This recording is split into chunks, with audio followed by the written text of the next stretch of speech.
Welcome to our latest video on revising equilibrium constants. This video is suitable for A-level students. By the end of this video lesson, you should have an improved understanding of the concept of the equilibrium constants Kc and Kp, including what the values of these constants tell us about the position of an equilibrium. You should also be able to calculate values of these constants from given equilibrium data and be able to work out their units. Now, in our previous video lessons, we've looked at Le Chatelier's principle. We've also looked at the equilibrium constants Kc and Kp, how we express these, and calculations involving these constants. Now, in this video lesson, we're going to revise the terms Kc and Kp, and we're also going to have a go at a few calculations where we have to work out Kc or Kp from equilibrium data. So we're now going to look at how we express the equilibrium constant Kc. So if we have an equilibrium A plus B going to product C plus D, Kc is equal to the concentration of the products over the concentration of the reactants, and the concentrations are raised to powers corresponding to the stoichiometry or the mole ratios in the chemical equation. Now, when writing the expression for Kc, we use square brackets to represent concentration. Now, the units of Kc can vary, and it depends on the equilibrium, and Kc is derived from the concentration of substances. Therefore, it's valid for aqueous solutions and gases. However, we don't include solids when writing a Kc expression. Now, equilibrium constants can give us a guide to the degree that an equilibrium lies towards the products, i.e. the right-hand side, or reactants, the left-hand side. And an equilibrium mixture that has equal amounts of reactants and products would have a Kc equal to 1. Now, this is no surprise because Kc is essentially the concentration of the products over the concentration of the reactants. Now, if Kc has a large numerical value, then most of the reactants have been converted into products, and i.e. the equilibrium lies to the right-hand side. Now, if Kc has a value of less than 1, it means that there's more reactants compared to products in the equilibrium mixture, and the equilibrium lies to the left. Now, only a change in temperature can cause a change in the value of Kc. Now, although changes in pressure and concentration will cause the position of an equilibrium to shift, it doesn't affect the value of Kc. It's only temperature that affects the value of Kc. So now let's look at the equilibrium constant Kp. Now, although many of the equilibriums we've looked at previously involving Kc expressions involve gases, it's actually much easier to measure the pressure of a gas rather than its concentration. So for reactions involving gases, it therefore makes much more sense to quote an equilibrium constant in terms of pressures rather than concentration. So this forms the basis of our new equilibrium constant Kp, because Kp uses partial pressures rather than concentrations. Now, the partial pressure of a gas is the pressure that that gas would exert if it alone occupied the reaction vessel. And Kp is equal to the partial pressures of the products raised to powers relating to the mole fractions in the chemical equation, divided by the partial pressures of the reactants, again raised to powers related to the mole fractions in the chemical equation. So for this equilibrium, Kp is equal to the partial pressure of C raised to the power C times the partial pressure of D raised to the power D, divided by the partial pressure of A raised to the power A times the partial pressure of B raised to the power B. And we use a P or the Greek letter rho to represent partial pressure. So you can either just put a P, or you can put like a slanted P, which is the Greek letter rho, to represent a partial pressure value. Now, before we attempt any example questions, it's important that we understand that the total pressure of an equilibrium mixture is equal to the sum of the partial pressures of all the individual component gases. And pressure can be measured in pascals, kilopascals, or atmospheres. And the partial pressure is equal to the percentage of a particular gas times the total pressure. So now let's test your understanding of Kc and Kp with some practice questions. Here's the first practice question. Read through the question, pause the video, have a go at it, and then we'll go for the answers.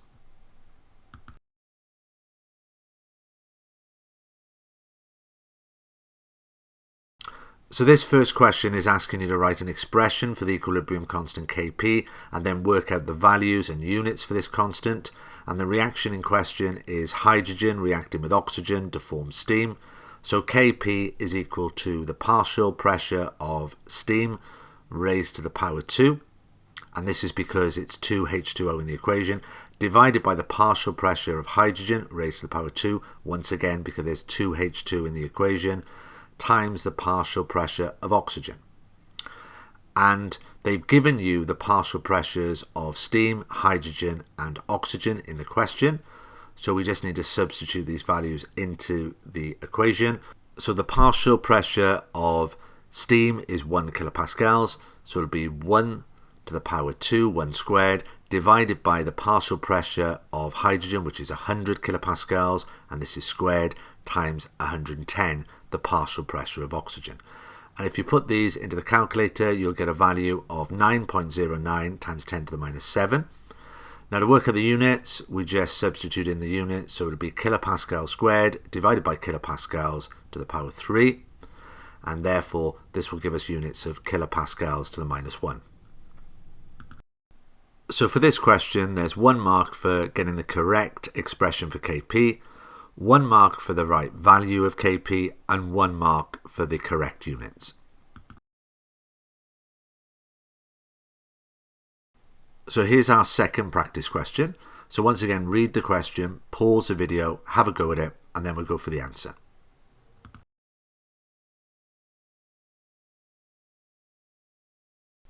So this question asks you to work out the value of Kc for the reaction hydrogen plus iodine forming hydrogen iodide.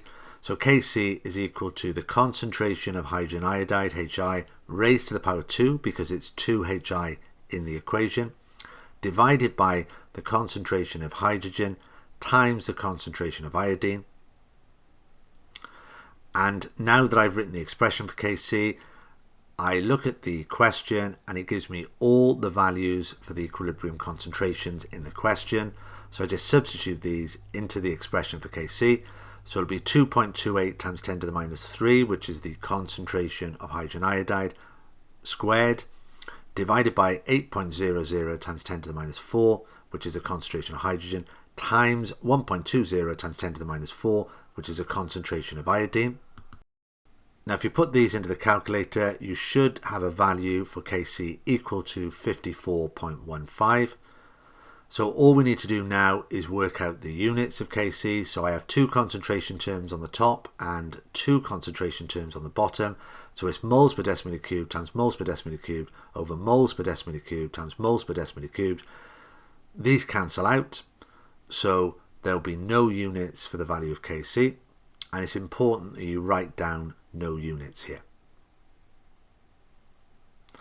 So my final answer is 54.15 and there's no units, so you get 1 mark for the correct expression of Kc and 1 mark here for the value 54.15 and 1 mark for stating that there's no units. So here's our next practice question. Once again, read through the question, pause the video, have a go at it, and then we'll go for the answer.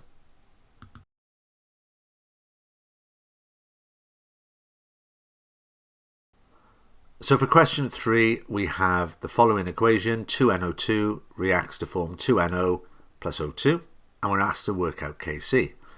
So the first thing I'm going to do is write down an expression for Kc. So Kc is equal to the concentration of NO raised to the power 2, because there's 2NO in the equation, times the concentration of O2. And this is divided by the concentration of NO2 raised to the power 2. And once again, this is because there's 2 NO2 in the equation. If you had that correct, you get 1 mark. Now the next thing I need to do is write down the initial moles of everything in the equation. So initially we have 0.56 moles of NO2 and 0 moles of NO and 0 moles of oxygen. Now at equilibrium, we'll let X be the number of moles that react.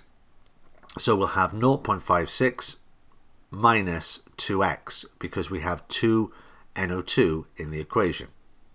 And as we're forming 2 moles of NO in the equation and 1 mole of oxygen, we'll have 2x and x to represent the number of moles of NO and oxygen. Now the next thing we need to do is determine the value of x. Now they tell you in the question that 0.48 moles of NO are formed at equilibrium, and NO is represented by 2x, so 2x is equal to 0.48, so x is therefore 0.48 divided by 2, which is 0.24 moles. So all I then need to do is substitute in this value of x to find the number of moles of the reactants and products at equilibrium. So it'll be 0.56 minus 2 lots of 0.24, which is 0.08 moles of NO2 at equilibrium, and it's 2 lots of 0.24, which is 0.48 for the moles of NO at equilibrium, and it's 0.24 moles of oxygen at equilibrium.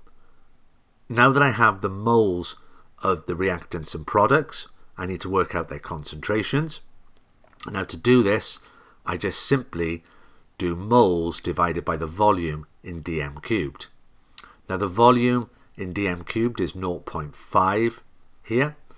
So to work out the concentration of NO2, I do 0.08 divided by 0.5 dm cubed, and that will give me a value for the concentration equal to 0.16 moles per decimeter cubed. And then to work out the concentration of NO, I do 0.48 divided by 0.5 dm cubed, and that will give me a value for the concentration equal to 0.96 moles per decimeter cubed. And to work out the concentration of oxygen, I simply do 0.24, the moles, divided by the volume in dm cubed, and that's 0.5. So that will give me a concentration of O2 equal to 0.48 moles per decimeter cubed. Now that I know the concentrations of all the reactants and products, I can just substitute these into the expression of Kc to work out the value of Kc. So it'll be 0.96 squared times 0.48 divided by 0.16 squared. And if I put this into the calculator, I'll get a value of Kc that will be equal to 17.28. Now all I then need to do is work out the units. So we have 3 concentration terms on the top and 2 on the bottom. So it's moles per decimeter cubed to the power 3 divided by moles per decimeter cubed to the power 2. That will give me units, which are equal to moles per decimeter cubed. So this is a 4-mark question. There's 1 mark for getting the correct expression for Kc. There's 1 mark for getting the correct moles of all the reactants and products at equilibrium. There's 1 mark for getting the right value for Kc, and there's 1 mark for getting the correct units of Kc. So here's our 4th practice question. Once again, read through the question, pause the video, have a go at it, and then we'll go for the answer.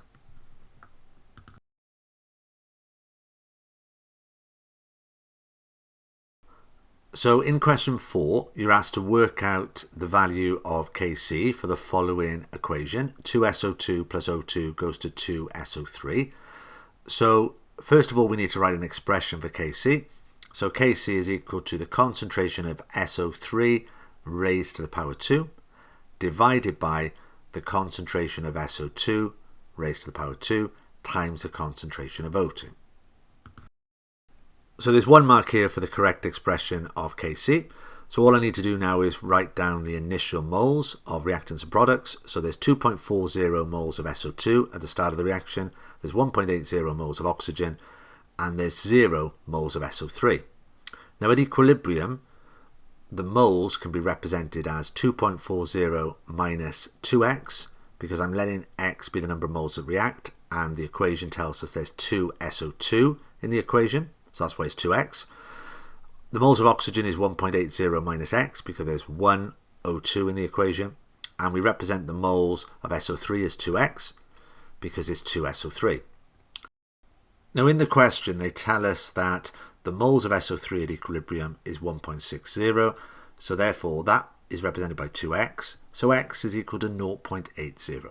So all I do now to find out the moles of reactants and products at equilibrium is I substitute in the value of x. So I have 2.40 minus 2 times 0.80, and that's equal to 0.80 for the moles of SO2. I have 1.80 minus 0.80, which is equal to 1.00 for the moles of O2 at equilibrium, and they already tell me in the question that I have 1.60 for the moles of SO3. So now that I have the moles at equilibrium, I have to convert this to concentration. So to do this, I divide by the volume in dm cubed, and they tell me in the question that the volume in dm cubed is 2.0. So to work out the concentration of SO2, I do 0.80, the moles, divided by 2.0 dm cubed, and that gives me a concentration of 0.40 moles per decimeter cubed. Then I work out the concentration of O2, which is 1.00 divided by 2.0 dm cubed, so that gives me a concentration of 0.50 moles per decimeter cubed. And then to work out the concentration of SO3, I do 1.60 divided by 2.0 dm cubed, and that gives me a concentration equal to 0.80 moles per decimeter cubed. So now that I have the concentrations of reactants and products at equilibrium, I just substitute these into the expression for Kc. So Kc is equal to 0.80 squared divided by 0.40 squared times 0.50. And that will give me a value of the following for Kc. It will be 0.80 squared divided by 0.40 squared times 0.50, which is equal to 8. And all I then need to do is work out the units. So I have 2 concentration terms on the top, as it's the concentration of SO3 squared, divided by 3 concentration terms on the bottom. And therefore, if I have moles per decimeter cubed squared divided by moles per decimeter cubed to the power 3, it will be 1 over moles per decimeter cubed, which will give me units of moles to the minus 1 dm to the 3. So my final answer is 8 moles to the minus 1 dm to the 3. Now this is a 4-mark question, so you get 1 for the correct expression for Kc, you get 1 for working out the correct value for moles at equilibrium of all the reactants and products, you get 1 mark for getting the right value for Kc, and you get 1 mark for the units.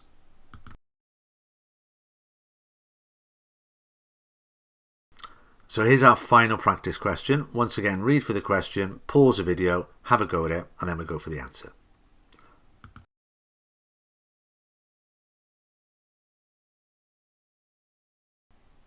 Now for question 5, we have ethanol reacting with ethanoic acid to form ethyl ethanoate and water, and they're asking to work out Kc. So first of all, I'm going to write down the initial moles of reactants and products. So we'd have 2.0 moles of ethanol and 2.0 moles of ethanoic acid and 0 moles of the ester and water.